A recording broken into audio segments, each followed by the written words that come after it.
I'm here with my buddy Philip Williams, and I'd like to encourage you to watch the Phil Williams Show, and you can go to patriotinsights.com. All right. Appreciate you. Oh, yeah.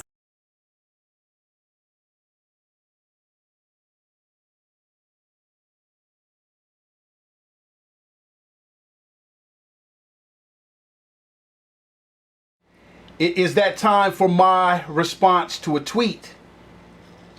And today's tweet says, Trump's 30% is because people are turning on America ever being great again. And the mainstream media are turning on the one to do it. Trump's 30% is because people are turning on America ever being great again. And the mainstream media are turning on the one to do it. Interesting.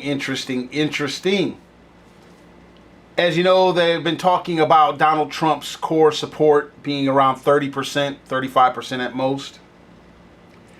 And him declining and losing in these primaries.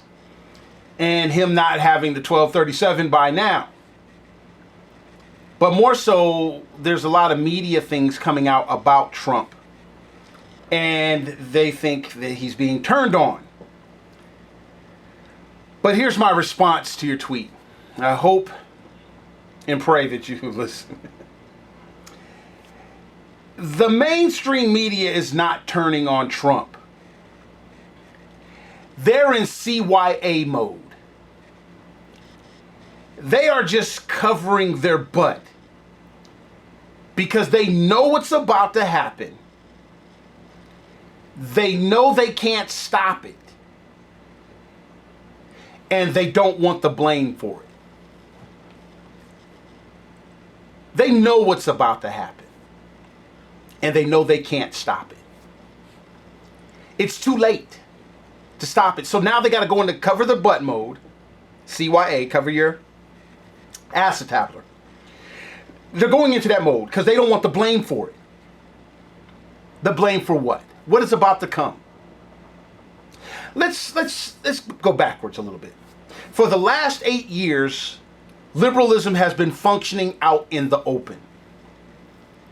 There is something, the same thing that got us Barack Obama is the same thing that's going to jack us up because of Barack Obama.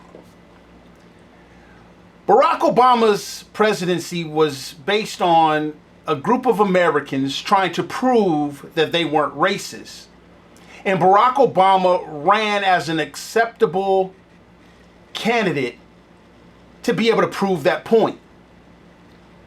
Not taking in regards of liberalism that we were being coached into running from. We thought it would be safe.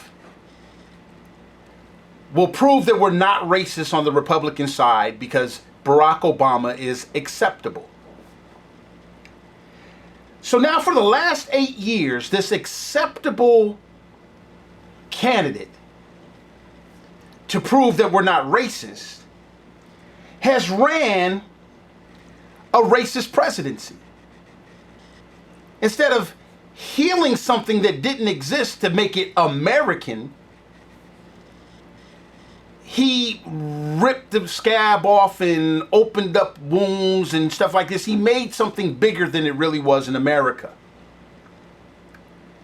America has a big race issue now. Here's an example. Black Lives Matter. What Black Lives Matter was a way of getting a segment of black people to focus on the smallest thing and make it big. What is that? The 0.4% of black people that are killed by police. But they called it Black Lives Matter. And so now these black lives are mattering because why? They first started out, these white racist police are gunning down black kids in the street. The statistics are about 0.4%. And then 95% of that are police interacting with criminals, people resisting arrest. Then they infused into this dialogue the words unarmed versus innocent. So the police are now gunning down unarmed black people at 0.4%. When 93% of all black murders of young men are at the hands of other black men. So they're totally disregarding that. They're disregarding the overwhelming 50-60% of blacks killed in abortion clinics. Forget that big number. 0.4%, that's where their laser beam focused on. Using situations like Mike Brown as the test case for why this unfair treatment is happening. Now, Black Lives Matter, girded up by the Democratic Party and the president, are ripping and running up and down our streets, getting in white people's face, going off on them, cussing them out, basically being racist from the Oval Office. So now that this is in place, here comes the emergence of Donald Trump. This 1950s thought process relic guy, billionaire, that's running on the frustration of Americans, but more so bringing out the frustrations of the anti-Black Lives Matter crowd. The white man that's feeling mistreated. But more so, it's coming out that this white man animosity was something that America disavowed out in the open a long time ago. And so now, what is happening, and this is what makes what Bill Clinton said so telling. Bill Clinton, Hillary Clinton, the Democrats, liberal media are coming across like reasonable people. Something Bill Clinton said to the Black Lives Matter people protesting should be telling to us. He's telling them, why aren't you focusing on where you're killing each other? Why are you protesting for criminals? The people that are out there killing you, you're protesting for. Why aren't you out? Why are you protesting against us, Hillary, my wife, when you're really angry at the people? You should be angry at the people who's killing your people.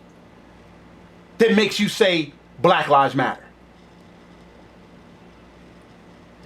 This is now becoming the CYA campaign for all the people who bolstered up Donald Trump.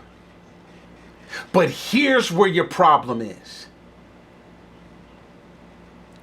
You didn't expect this narcissist. You got a guy who's not going to quit because he's so egotistical. So he's not going to get his people to calm down. He's not going to calm down. The people who like Donald Trump, the 30% you're talking about, they are the ones who want to put a stop to what this black man has done to our country. What Black Lives Matter is ready to do to our country. They are tripping on white power. And you have a narcissist as their leader. So the unfortunate side of this whole thing is you're going to have your riot in Cleveland. Get prepared. You're going to have this thing come because it's been 8 years in the making. We're making mistake after mistake after mistake with coddling foolishness, racial and bigoted functioning in America in the guises of freedom and free speech. And the media is trying to cover their butt because they know they can't get Donald Trump to shut up. They can't get Donald Trump to go out there and tell his people to calm down, just like you can't get Barack Obama to tell his people to calm down. And since the media has sold out to booster Donald Trump up, they're just going to cover their butt. They're going to sell Donald Trump out and then sit back, and the liberal media is going to say, see, we're trying to be the voice of reason. Hey, that's my response to a tweet on the Phil Williams Show.